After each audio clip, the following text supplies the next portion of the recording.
Pemirsa, pelaku pencurian di kedai rokok di Batubara, Sumatera Utara babak belur usai dihajar warga.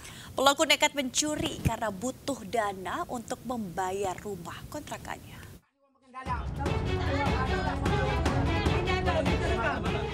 Pelaku pencurian di kedai rokok di Desa Bagan Dalam, Kecamatan Tanjung Tiram, Batubara, Sumatera Utara ini tak berkutik usai dihajar warga yang emosi dengan ulahnya. Usai diinterogasi warga, pelaku SPB 28 tahun mengakui perbuatannya telah mencuri rokok, pulsa, data internet senilai 8 juta rupiah dari kedai rokok milik korban, Saprin 53 tahun. Usai kejadian, pelaku diserahkan ke petugas Polsek Labuan Ruku untuk menjalani pemeriksaan. Kepada polisi, pelaku nekat mencuri karena butuh uang untuk membayar rumah kontrakannya. Selain itu, pelaku mengaku bahwa barang curian tersebut sudah dijual oleh istrinya. Apa aja mau kau ganti? Bahan-bahan yang hilang apa? Berapa nilainya semua? Nggak tahu ya Pak, cuman istri saya yang mengakukannya Pak. Yang jual siapa? Istri saya. Istri kau uangnya untuk apa?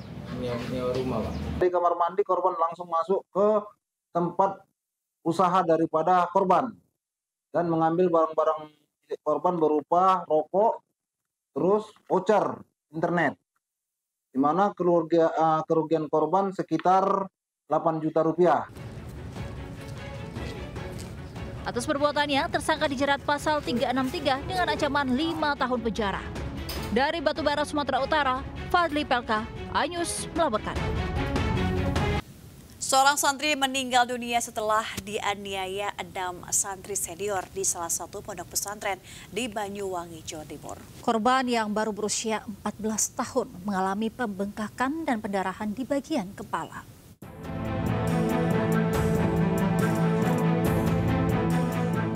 Suasana duka menyelimuti keluarga santri korban penganiayaan di Rumah Sakit Umum Daerah Blambangan. Sebelum meninggal dunia, korban sempat dirawat di ruang ICU karena mengalami luka serius di bagian kepala. Santri asal Buleleng, Bali itu menjadi korban penganiayaan 6 santri senior di Pondok Pesantren Abror Al-Rubaniyin di Kecamatan Wongsorejo, Banyuwangi, Jawa Timur. Saat dibawa ke rumah sakit, korban sudah dalam kondisi koma.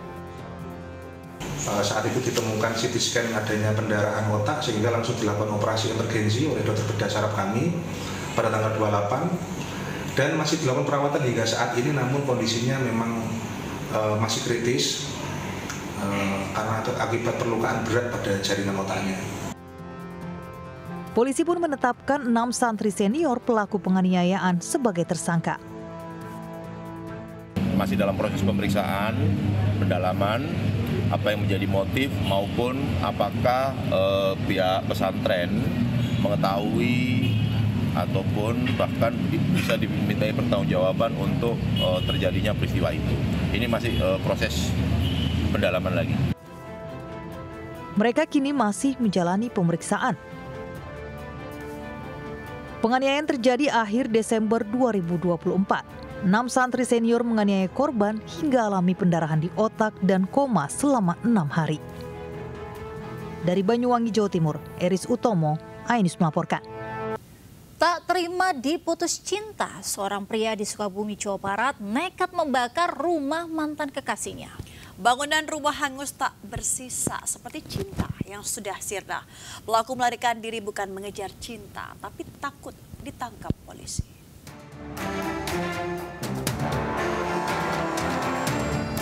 Rumah di Kampung Cikurutuk, Cirengas, Sukabumi ini tak bisa lagi ditempati.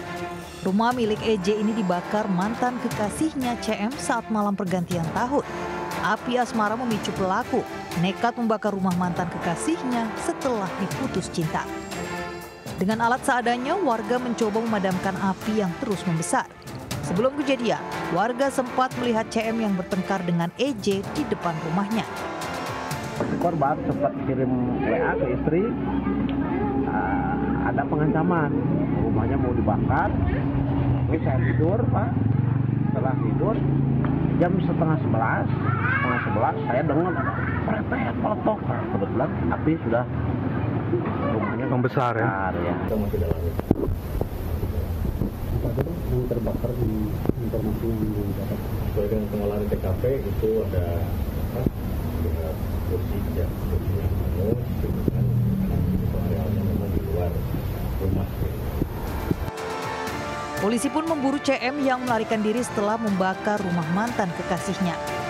Cinta pelaku terhadap korban belum padam, meski rumah mantan kekasihnya itu sudah ludes terbakar. Dari Sukabumi, Jawa Barat, Budi Setiawan, Ainus melaporkan. Bisa seorang pencuri sawit nekat berenang menyeberangi Sungai Batanghari yang merupakan sungai terpanjang di Pulau Sumatera. Tindakan nekat itu dipilih untuk menghindar dari kejaran polisi.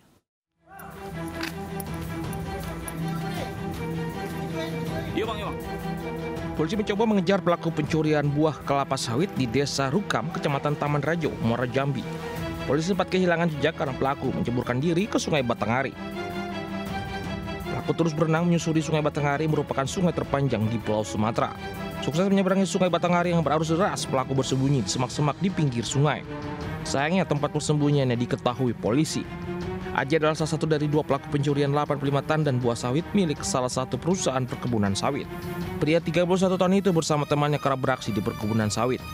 Inisial Aji berhasil kita amankan dengan selamat. Barang bukti yang kita amankan berupa 13 tandan buah sawit yang tertinggal, 1 dodos panjang 4 meter, 1 buah tojok, dan 1 buah angkong milik tersangka.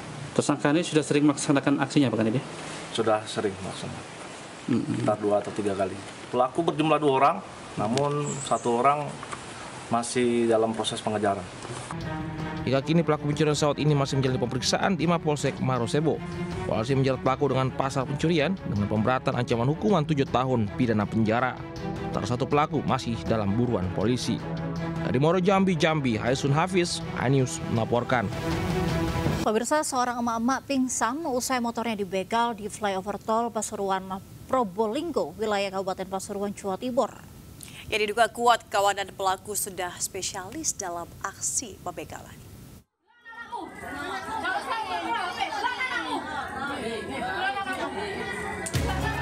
Mama ini jatuh pingsan di rumah warga usai motornya dibawa kabur kawanan begal di Kabupaten Pasuruan, Jawa Timur. Warga setempat berusaha membantu korban yang terbaring lemas dengan memberikan minum. Peristiwa terjadi saat korban hendak pulang ke rumah dibuntuti 4 pelaku. Saat di flyover tol Paspro, Desa Kedaung, Kulon, 1 dari 4 pelaku memepet dan mengalungkan celurit ke leher, kemudian merampas motor lalu kabur. Yang 1 naik motor, yang 1 kabur. Langsung pas mau pikir jadi langsung celuritnya langsung kelihatan. Nggak sempat soalnya tapi sambarannya sudah kelihatan. Dengan kelihatan begitu, gimana rasanya? Takut traumanya bukan soalnya posisinya begitu. Itu memang menunggu tersangkanya. Begalnya itu menunggu, pas begitu lewat 1 orang itu korbannya langsung dirampas sepedanya sama tas. Warga mengaku aksi begal motor marak terjadi baik siang atau malam hari. Warga berharap polisi gelar patroli rutin dan menangkap para pelaku begal yang meresahkan. Dari Pasuruan, Jawa Timur, Jaka Samudra News melaporkan. Pemirsa, toko penyedia oleh-oleh di Sleman, Yogyakarta terbakar dan menghanguskan sejumlah peralatan produksi kue sekaligus jajanan tradisional khas Yogyakarta. Kebakaran tersebut menyebabkan kerugian hingga 100 juta rupiah. Daerah Laut Pasar, Gonesario. Sebuah toko oleh-oleh di belakang Pasar Godean Sleman, Yogyakarta ini terbakar hebat. Kencangnya hembusan angin membuat kobaran api cepat membesar dan melalap sebagian besar bangunan toko beserta isinya. Kondisi pintu toko yang tertutup dan terkunci sempat menyulitkan petugas pemadam kebakaran untuk masuk guna segera memadamkan api. Sumber api diduga muncul dari ruang tengah, yakni tempat mesin pembuat oleh-oleh.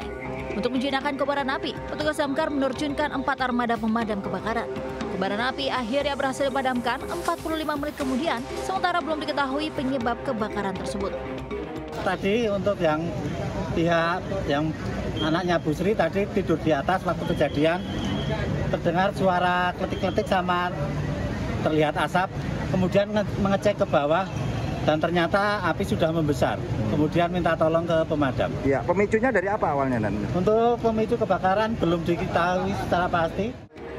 Tak ada korban jiwa dalam kebakaran ini, namun kerugian pemilik toko mencapai 100 juta rupiah. Sementara kasusnya kini dalam penanganan Polsek Godean.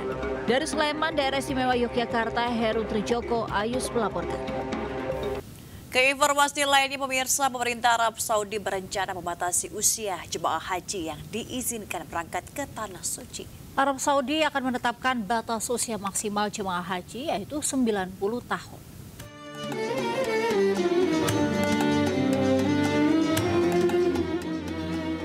Komisi 8 DPR RI menggelar rapat dengar pendapat bersama Dirjen Penyelenggara Haji dan Umroh Kemenak dan Kemenkes untuk membahas komponen biaya kesehatan haji 2025 dan pembatasan usia jemaah haji. Dirjen PHU Kementerian Agama Hilman Latif mengaku telah mendapat informasi rencana pemerintah Arab Saudi untuk membatasi usia jemaah haji. Pemerintah Arab Saudi rencananya tidak akan memberi izin untuk jemaah berusia di atas 90 tahun. Selain itu, ada juga rencana pembatasan persentase jemaah yang berusia antara 70 sampai 80 tahun. Persentase jamaah lansia antara usia 80 atau 70 tahun ke atas atau 80, ini yang kami tunggu. Tapi kira-kira seperti itu, yang mudah-mudahan karena kita itu ada prioritas lansia 10%, kemudian kita cermati usianya. Karena yang akan kita bangun argumen ke sana adalah mengenai konsep istitoah yang sudah kita buat dan mudah-mudahan ini juga untuk tahun ini bisa kita terapkan.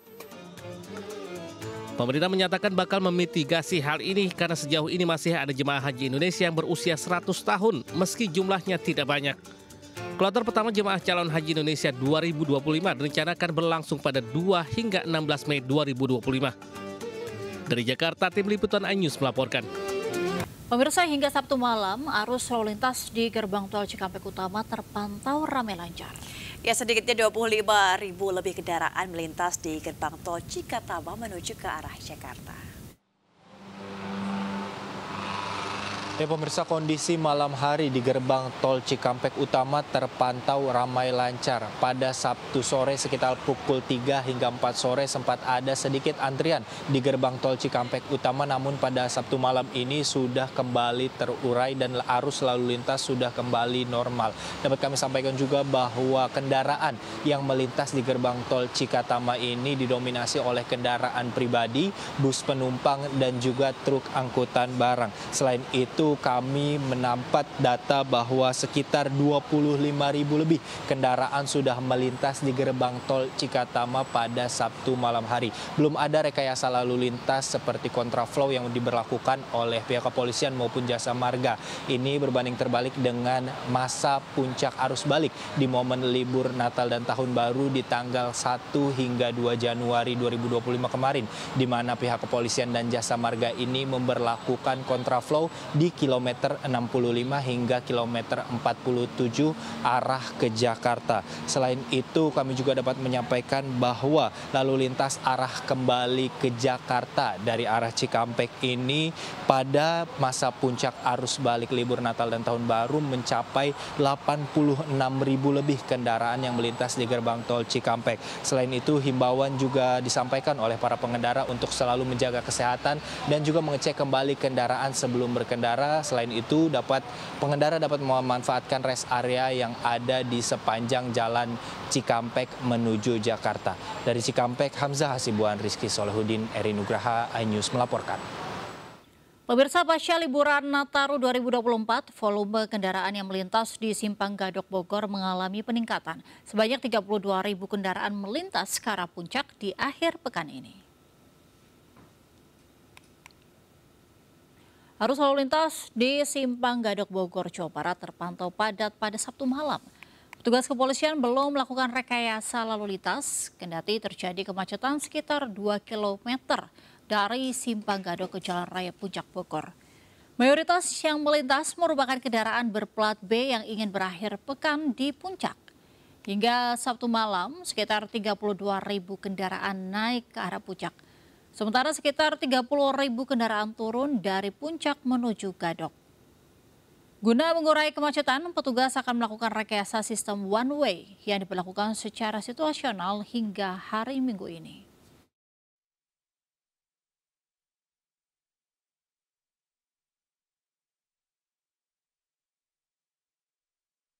Pemirsa, memasuki arus balik libur tahun baru, stasiun Pasar Senen Jakarta Pusat ramai pemudik yang kembali ke Jakarta secara total. Lebih dari 40.000 orang kembali ke Jakarta via moda transportasi kereta api jarak jauh melalui stasiun Daup 1 Jakarta. Dan berikut laporan reporter Irfan Hardiansyah dan juru kamera Seto Pratomo dari stasiun Pasar Senen. 2 hari jelang berakhirnya libur Nataru dan juga libur sekolah, stasiun Pasar Senen Jakarta Pusat diramaikan oleh sejumlah penumpang baik yang baru saja tiba di Jakarta maupun yang hendak meninggalkan Jakarta.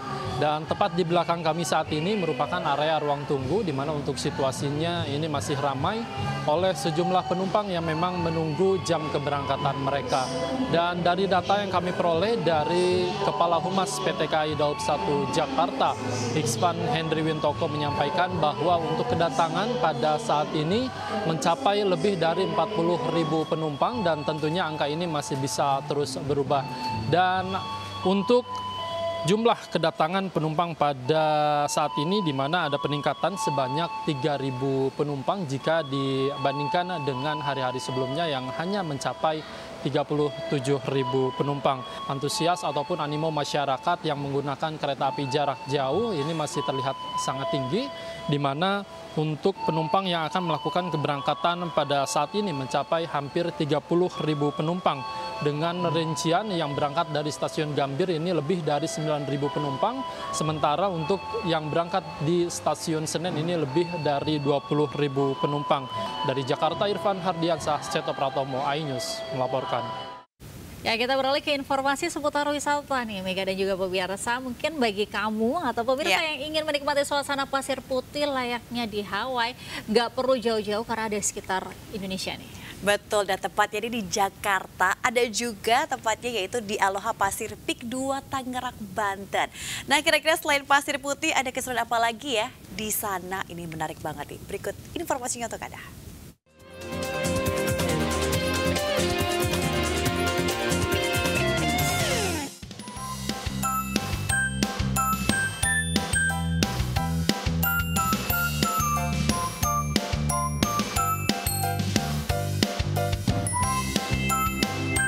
Halo pemirsa, saya Kevin Pakan kembali menjumpai Anda masih di momen Natal dan Tahun Baru. Bagi Anda yang ingin mencari tempat wisata dan bingung kira-kira mau kemana, gak usah jauh-jauh, langsung aja ke Pantai Aloha Pasir Putih yang berada di Pantai Indah Kapuk 2 di Tangerang, Banten. Kira-kira selain pasir putih ada apa aja di Aloha ini? Yuk ikutin saya terus. Berlokasi tak jauh dari Jakarta, wisatawan disuguhkan pesona pantai diselimuti pasir putih. Layaknya Pulau Hawaii, nuansa elemen tropis dan modern menjadikan pengunjung betah berwisata bersama orang-orang terdekat. Ada sejumlah spot menarik yang wajib dikunjungi seperti ikon patung Aloha, playground untuk anak-anak, dan jalan setapak di pinggir pantai yang memiliki desain memanjakan mata. Tak heran wisatawan berhenti sejenak untuk menikmati keindahan pemandangan dan mengabadikan momen. Tentunya customer yang datang ke Aloha ini adalah mencari sebuah spot foto yang fotogenik. Tentunya hamparan pasir putih yang seperti saat tempat kita berdiri saat ini dan juga logo Aloha yang ada di belakang kita. Dan ikonik yang ada di Aloha adalah patung Dewi Aloha yang menjadi pusat tempat customer untuk berfoto. Ramainya pengunjung menyemarakan nuansa liburan tahun baru di sini. Meski memakan waktu 1 jam dari pusat Jakarta, pengalaman berkesan didapat wisatawan. Anak-anak pun bisa beraktivitas dengan nyaman sambil bermain pasir dan wahana seru. View yang baru kita pertama kali lihat ya, jadi memang tempat wisata yang baru bagi kita gitu. Cukup unik lah ya, karena ini juga baru pertama kali kita datang ke sini dan menurut kita ini juga tempat yang cukup populer, jadi kita decide untuk berkunjung ke sini. Iya, ini baru kali pertama. Tanggapannya gimana? Bagus sih, tempatnya bagus. Masyarakatnya juga antusias ya ke sini, apalagi libur weekend kan. Pemandangan pantai Pasir Putih semakin nikmat dengan menyantap beragam kuliner lokal hingga mancanegara.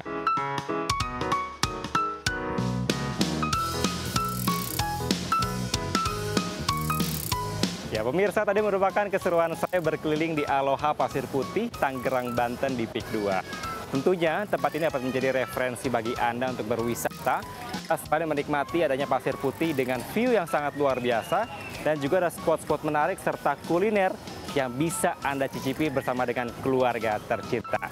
Dari Tangerang, Banten, Kevin Pakan, Dede Rudi, iNews melaporkan. Pemirsa, pemerintah akan memberikan kredit murah dengan bunga rendah bagi pekerja migran yang akan bekerja ke luar negeri. Kredit murah juga akan diberikan pada UMKM, koperasi, dan ekonomi kreatif.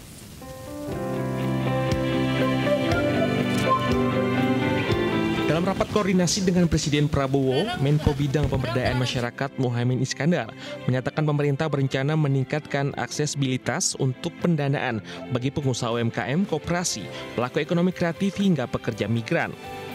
Salah satu skema akses pendanaan yang akan disiapkan pemerintah akan melalui lembaga simpan pinjam. Pemerintah juga akan menggulirkan program khusus pinjaman murah untuk pekerja yang mau keluar negeri dengan bunga yang sangat rendah.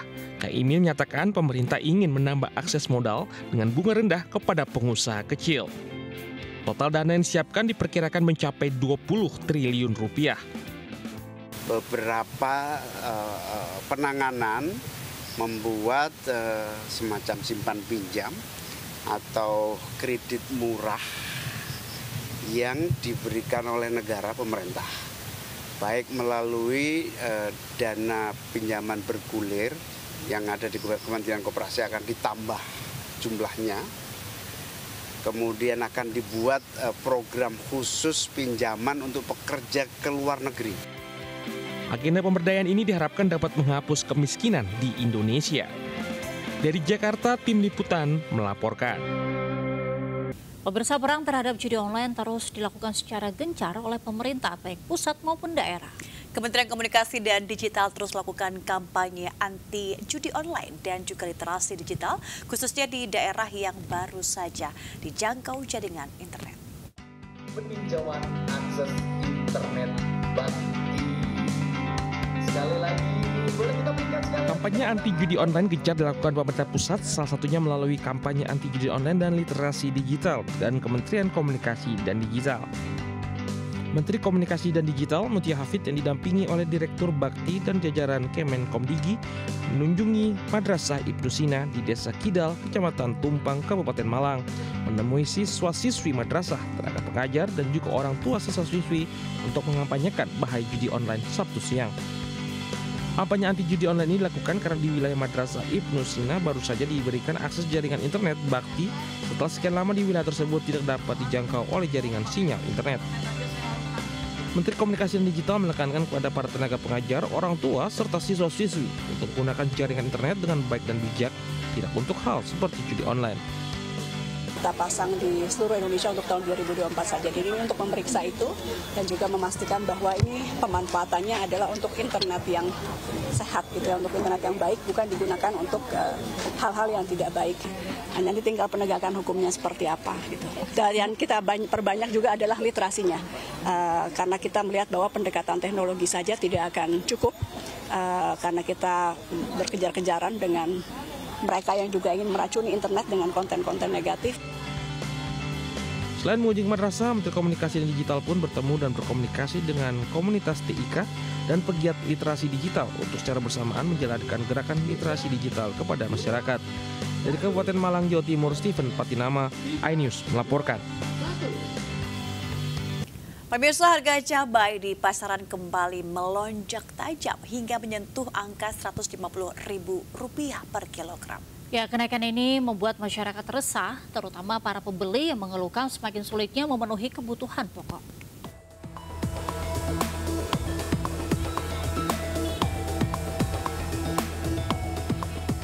Usai libur tahun baru, sejumlah bahan pangan mengalami kenaikan harga, terutama cabai. Seperti di Pasar Palmerah, Jakarta Pusat. lonjakan harga cabai menyentuh Rp150.000 per kilogram. Sebelumnya dalam 2 pekan terakhir, harga cabai berada di kisaran Rp90.000. Harganya yang melonjak drastis membuat pembeli berpikir 2 kali untuk memenuhi kebutuhan pokok. Tidak hanya pembeli, para pedagang pun mengeluhkan kondisi ini.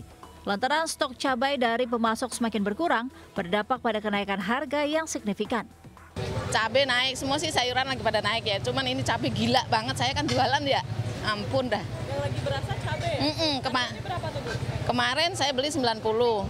Tapi kalau beli kan nggak 90 ya, seperapat gitu ya. 23, sekarang 150.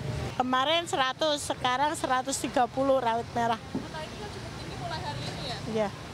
Ini harganya udah naik atau mulai kapan? Oh, udah lama. Udah 2 mingguan. Nataru kemarin tapi masih mendingan sih di bawah 100. Sekarang udah langsung. Mantap. Masyarakat berharap pemerintah segera mengambil langkah untuk menstabilisasi harga agar kebutuhan pokok tetap terjangkau. Dari Jakarta, Wenda Nura, Iriansyah Wahyudi melaporkan. Pemirsa, pemerintah segera melaksanakan program makan bergizi gratis mulai 6 Januari 2025. Ya, Presiden meminta agar bahan baku program makan bergizi gratis disuplai dari desa, bukan impor.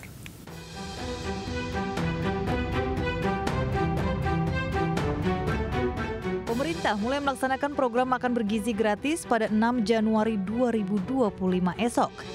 Hal itu diumumkan usai rapat terbatas menteri dengan Presiden Prabowo Subianto di Istana Kepresidenan Bogor Jumat lalu. Menteri Koperasi Budi Ari Setiadi mengungkapkan Presiden Prabowo Subianto meminta agar bahan baku makan bergizi gratis harus dari Indonesia, bukan impor. Budi Ari menyebut ada 1.923 koperasi terlibat sebagai pemasok bahan baku untuk program makan bergizi gratis. Koperasi tersebut membantu menyediakan bahan baku yang menjadi menu dalam program makan bergizi gratis. Arahan Presiden ini harus bahan bakunya harus dari Indonesia, ya. dari desa, sehingga bisa menggerakkan ekonomi masyarakat. Bukan impor. Nah, bahan bakunya bukan impor, ya. Selain koperasi, pemerintah juga melibatkan badan usaha milik desa atau BUMDes untuk membantu menyiapkan program makan bergizi gratis di 29 provinsi. Dengan alokasi anggaran 71 triliun, program makan bergizi gratis dicanangkan mendukung kesejahteraan masyarakat, khususnya meningkatkan gizi rakyat serta menggerakkan perekonomian desa. Dari Jakarta, Tim Liputan iNews melaporkan. Pemirsa, wabah virus human metapneumovirus HMPV yang sedang merebak di China telah menjadi perhatian internasional. Virus tersebut menyebar dengan sangat luas dan cepat, menyebabkan lonjakan kasus yang signifikan di wilayah China bagian utara. Wabah virus human metapneumovirus HMPV yang sedang merebak di Cina menyebar dengan sangat luas dan cepat, menyebabkan lonjakan kasus yang signifikan di wilayah Cina bagian utara. Kementerian Kesehatan Republik Indonesia menghimbau masyarakat untuk tidak panik, namun tetap waspada dan mengambil langkah-langkah preventif, seperti menjaga pola hidup sehat, mencuci tangan secara teratur, dan menggunakan masker di tempat umum. Pemerintah juga terus memantau perkembangan situasi wabah HMPV di Cina dan negara-negara lain. Selain itu juga dilakukan peningkatan kewaspadaan di pintu-pintu masuk negara, termasuk pengawasan kekarantinaan kesehatan bagi pelaku perjalanan internasional yang menunjukkan gejala influenza like illness atau ILE. HMPV adalah virus yang dapat menyebabkan infeksi saluran pernafasan dengan gejala yang mirip flu biasa seperti batuk, pilek, demam, dan sesak nafas. Dalam kasus berat, virus ini dapat menyebabkan komplikasi seperti bronkitis atau pneumonia. Terkait merebaknya kasus flu A dan juga virus HMPV di Tiongkok, saat ini belum ditemukan kasusnya di Indonesia. Saat ini belum diperlukan kebijakan pembatasan atau larangan perjalanan keluar masuk Indonesia ke Tiongkok. Imbauan pada masyarakat agar tetap menjaga kesehatan dengan menerapkan PHBS. Tidak perlu panik, tetapi tetap waspada dengan memantau perkembangan kasus di berbagai media. Pemirsa, sebuah videotron berukuran besar yang terpasang di Jalan Protokol Kota Bekasi, Jawa Barat ludes terbakar. Belum diketahui penyebab kebakaran, namun diduga berasal dari korsleting listrik pada kabel bagian bawah.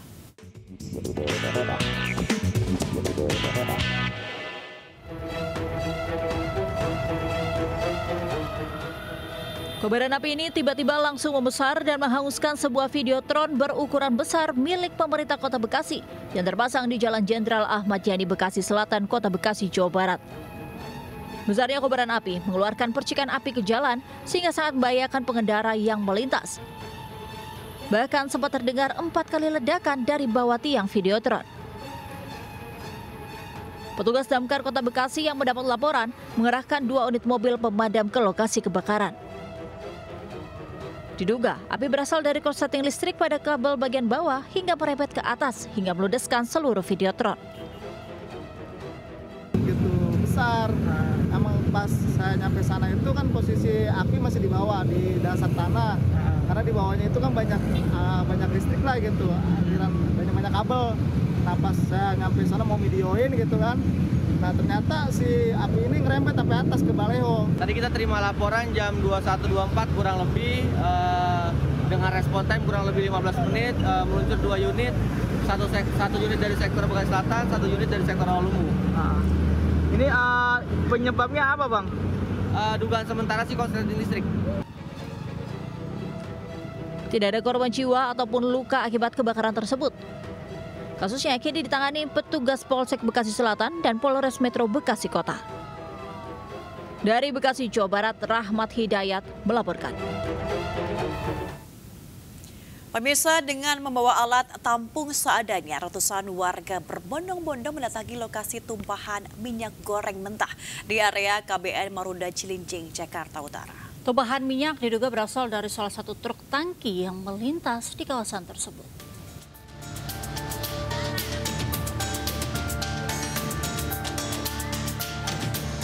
Ratusan warga berbondong-bondong mendatangi lokasi tumpahan minyak goreng mentah di Jalan Pergudangan Marunda 2 di kawasan KBN Marunda, Cilincing, Jakarta Utara. Mereka membawa alat tampung seadanya untuk bisa mengais sisa tumpahan minyak yang berada di jalan hingga selokan. Umumnya mereka mengaku mengambil minyak untuk keperluan sehari-hari. Untuk menjaga banyak warga yang terus berdatangan, polisi memasang garis untuk larangan melintas di lokasi tumpahan minyak. Tumpahan minyak diduga berasal dari truk tangki yang melintas di ruas jalan tersebut. Berapa galon, Bu? Baru 1 galon, yang lainnya udah dibawa pulang pakai botol aqua. Ngambil lagi tempat. Ini truk tumpah apa gimana? Katanya sih. Truk minyak berarti ya? Iya. Truknya tumpah atau balik, Bu? Kok dibuat pribadi? Pribadi kayaknya dimasak. Kan nanya-nanya. Ya. Kalau ibu kan, kalau nenek kan cuma hanya ikut-ikut aja. Walau sudah dijaga aparat keamanan dan adanya larangan, namun masih banyak warga yang nekat mengambil tumpahan minyak.